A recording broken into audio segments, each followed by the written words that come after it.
تو اے نبی اسی دین کی طرف لوگوں کو بلاتے رہنا اور جیسا تم کو حکم ہوا ہے اسی پر قائم رہنا اور ان کی خواہشوں کی پیروی نہ کرنا، اور کہہ دو کہ جو کتاب اللہ نے نازل فرمائی ہے میں اس پر ایمان رکھتا ہوں اور مجھے حکم ہوا ہے کہ تم میں انصاف کروں۔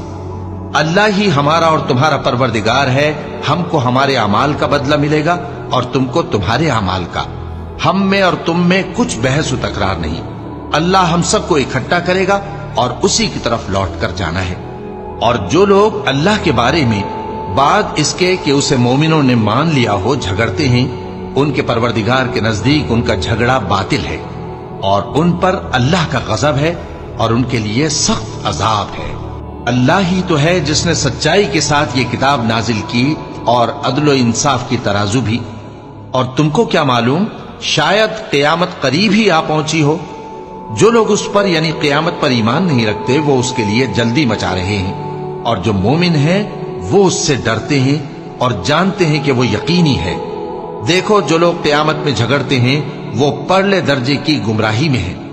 اللہ اپنے بندوں پر مہربان ہے، وہ جس کو چاہتا ہے رزق دیتا ہے اور وہ زور آور ہے، غالب ہے۔ جو شخص آخرت کی کھیتی کا طالب ہو اس کے لیے ہم اس کی کھیتی میں اضافہ کریں گے، اور جو دنیا کی کھیتی کا طلبگار ہو اس کو ہم اسی میں سے کچھ دیں گے اور اس کا آخرت میں کچھ حصہ نہ ہوگا۔ کیا ان کے ایسے شریک ہیں جنہوں نے ان کے لیے ایسا دین مقرر کیا ہے جس کا اللہ نے حکم نہیں دیا؟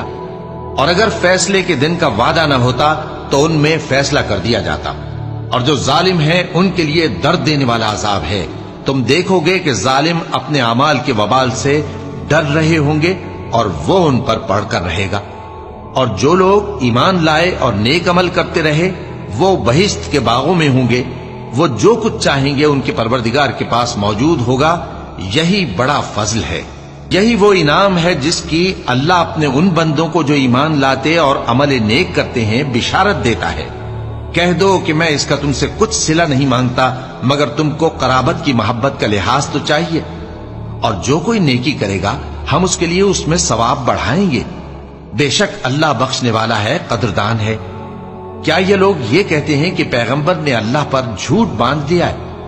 اگر اللہ چاہے تو اے نبی تمہارے دل پر مہر لگا دے، اور اللہ جھوٹ کو نابود کرتا ہے اور اپنی باتوں سے حق کو ثابت کرتا ہے۔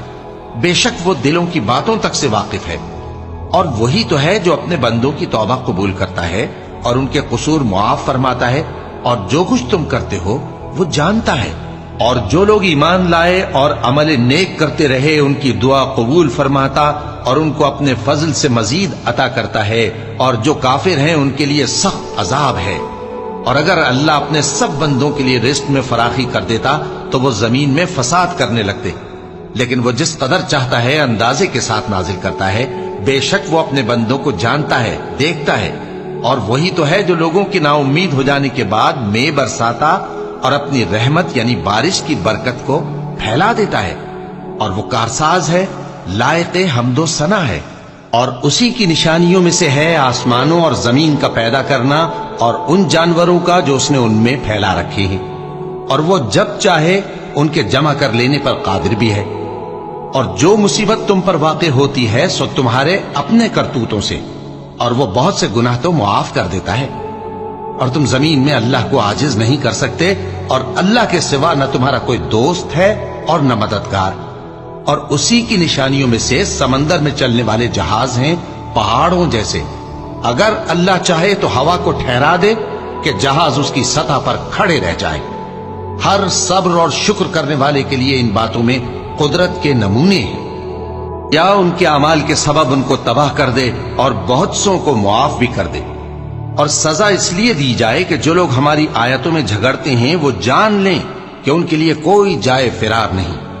لوگوں، جو مال و متاع تم کو دیا گیا ہے وہ دنیا کی زندگی کا ناپائیدار فائدہ ہے، اور جو کچھ اللہ کے ہاں ہے وہ بہتر اور باقی رہنے والا ہے، یعنی ان لوگوں کے لیے جو ایمان لائے اور اپنے پروردگار پر بھروسہ رکھتے ہیں، اور جو بڑے بڑے گناہوں اور بے حیائی کے کاموں سے پرہیز کرتے ہیں، اور جب غصہ آتا ہے تو معاف کر دیتے ہیں، اور جو اپنے پروردگار کا فرمان قبول کرتے ہیں اور نماز پڑھتے ہیں اور اپنے کام آپس کے مشورے سے کرتے ہیں، اور جو مال ہم نے ان کو عطا فرمایا ہے اس میں سے خرچ کرتی ہیں۔